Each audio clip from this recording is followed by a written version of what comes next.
Well, I was all over the place, extremely nervous. Growing up in the 90s, people like Murli sir, Sachin sir are the people we all grew up watching. So I had so much admiration for him as a person, as a professional, that I was all over the place. And I think sir sensed that, so he put me at ease a lot and gave me a lot of confidence. He's a very generous, sort of a little reserved at the start person, so it's a little hard to get through as to what he's exactly thinking, but slowly, I could break down those barriers, and he did open up. And he basically asked me that don't just end up getting stuck in the mimicry of it all. Like, try to get to the truth of the story, and I think that's also what we were both on the same page whenever we started making the film. So hopefully we've been able to achieve that, and I'm really excited that it's on Geo because, like Sir said, it's just going to be out there for everyone to see. It's available for free, so it'll have so much more access, and really exciting times.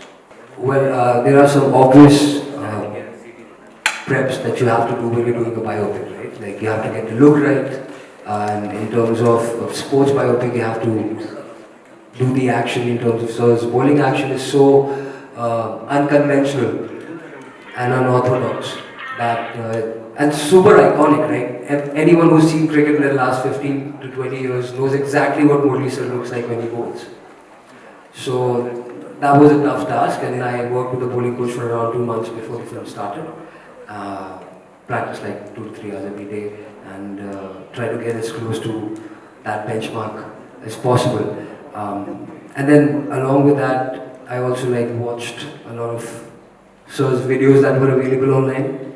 I didn't really get a lot of time to spend with him before the film started because Sir has a lot of commitments with the IPL and everything, so he couldn't really give me that time. But luckily I had my director, my captain with me, who he spent like 2 hours in Sri Lanka researching everything there is to know about Murli sir. Things that even he himself was not aware of about his life. So I would turn to him for fine-tuning whatever needed to be done, and he guided me really well. So also we worked on the look with an incredible makeup team who was so good. They were one of the most hardworking teams on set, because with all the heavy makeup that used to take at least a couple of hours every day, and I'm wearing whites, playing like a test match in hot and humid conditions in Sri Lanka, so there's a lot of sweat, they have to keep retouching it, keep changing clothes, so a lot of these logistical issues as well that we had to encounter, so we prepped for all of that, again, 2-3 months before the film started, so hopefully it's all come to fruition and you guys enjoy what we attempted to do with the film. Yeah, no, I just unfortunately met him just that one evening. I'd flown down to Chennai to meet sir. But yeah, like I mentioned, I did not have the luxury that other actors have had before, like the late lovely actor Sushant Singh Rajput. So yeah, I had to depend heavily on the videos available, on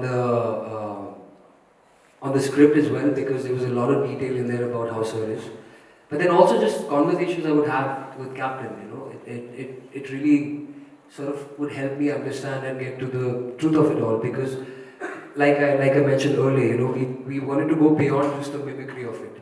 So there was, I just had to approach it from an actor's point of view also, not just, oh, I have to look like Murli sir crying in this shot. So we had the right, I think, outlook of approaching this, and yeah, even though I didn't have time with Murli sir, I think we've made up for it in other ways. Right, so such an iconic action, right? It's legendary, and we were all scared of sir when he used to, as a kid, because he would take so many wickets and he had this fierce look on his face when he would bowl, right? So yeah, we've tried to go for that as close as possible, but also we've been very careful not to do it in a way that comes across as mocking, and that's a very fine, nuanced line that you have to walk.